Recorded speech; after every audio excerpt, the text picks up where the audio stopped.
things that were unimaginable, and just be thankful that you didn't have to go through it. That's why I don't have a cell phone. That's why I do everything from landlines and Skype and conference calls and stuff. That's why I don't have one, because I know that I would be crucified from the cell phone. I was in Winnipeg in 2007. I was in Winnipeg for 2 days.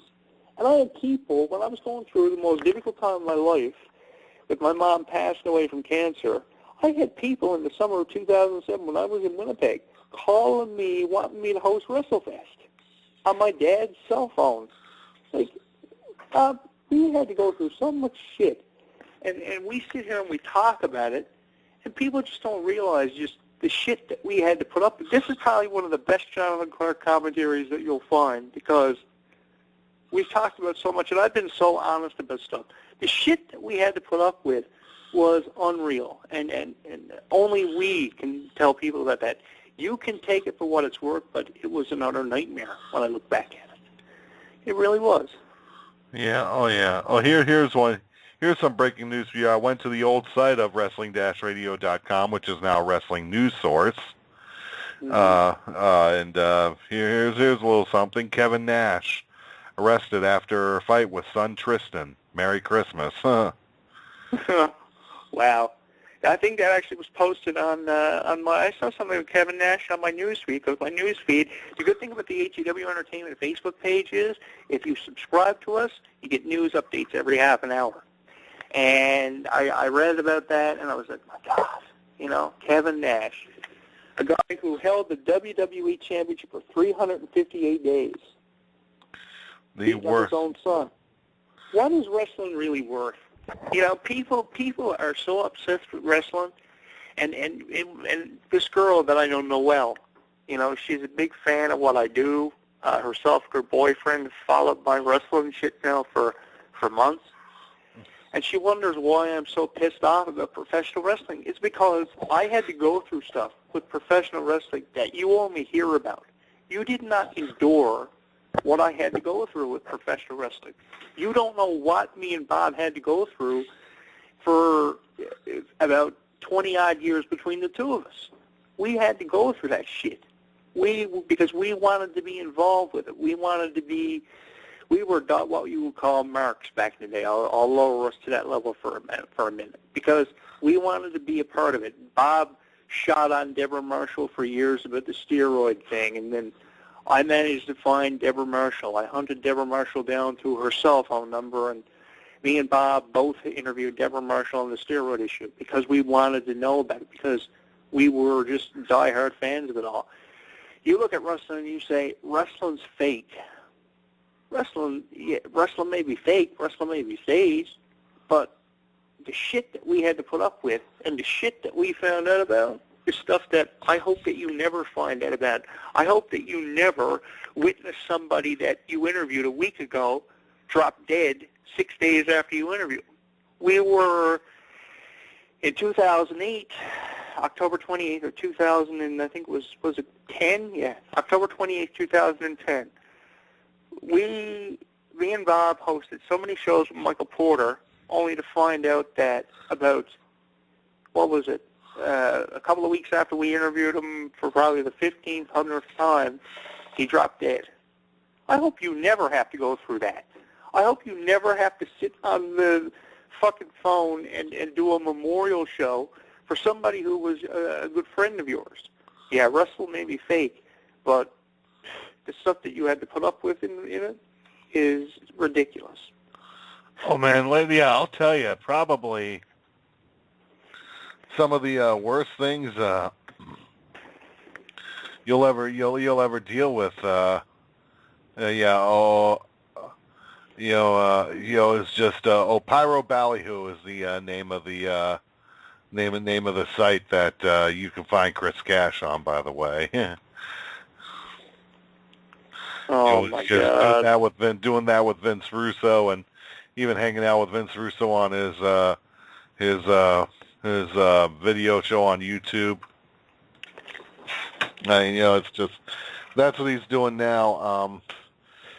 I'll tell you, some of the things that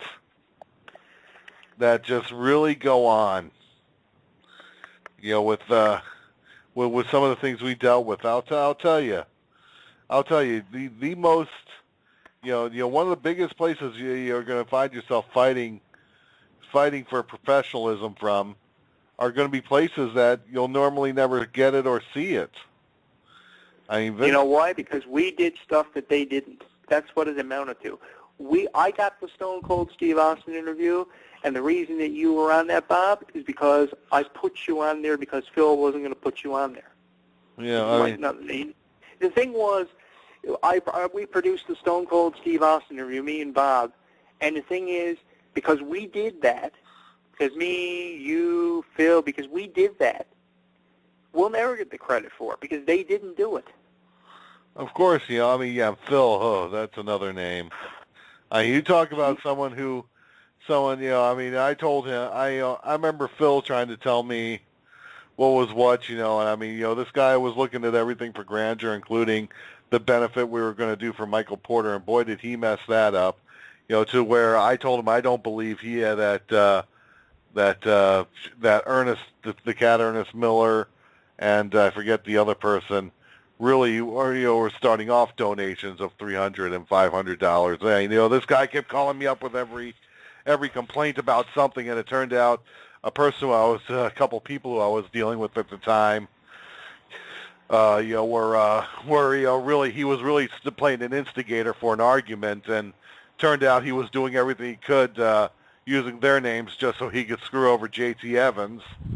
And, finally, when I found out he was the tweener in the whole thing, which he showed how stupid he was, I'll get to you in a moment. We won't hear where this one goes. That he told me how he was going to blackball me from wrestling. I said, who are you going to blackball? I said, did Steve Austin and John Bradshaw Layfield interviews you had, I said, I was the only one in the chat room.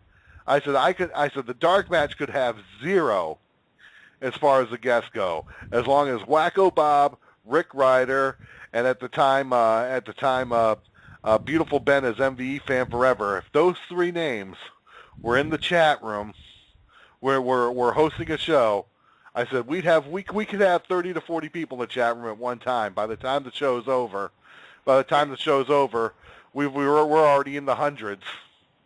And the reason the JBL and Stone Cold Steve Austin interview got over, me and Bob produced half of that fucking interview. I decided the panel. Phil was the only one negotiating with the interviews. I decided the panel of people between Bob and Michael Porter, because an hour before the interview, like the night before the interview, Phil was calling me freaking out because he didn't know if Stone Cold Steve Austin was going to be showing up. I said, Phil, if Stone Cold shows up or not, it's Stone Cold's decision. I mean, that was like the 6 days before, what was it, WrestleMania 26, 6 days before Shawn Michaels retired. If Stone Cold Steve Austin was not going to show up because Shawn Michaels was retiring and that's bigger than your show, that's all you can do. Shawn Michaels was my idol. That was the biggest thing going on at wrestling at the time. And then he was asking me, do you think that Michael Porter should be on the show? Do you think Bob should be on the show? Well, Phil, that's it, For those that don't, the thing that people don't know is, I wasn't on the show interviewing Steve Austin. I just showed up. I called in after Steve Austin was already interviewed. That's what a lot of people miss.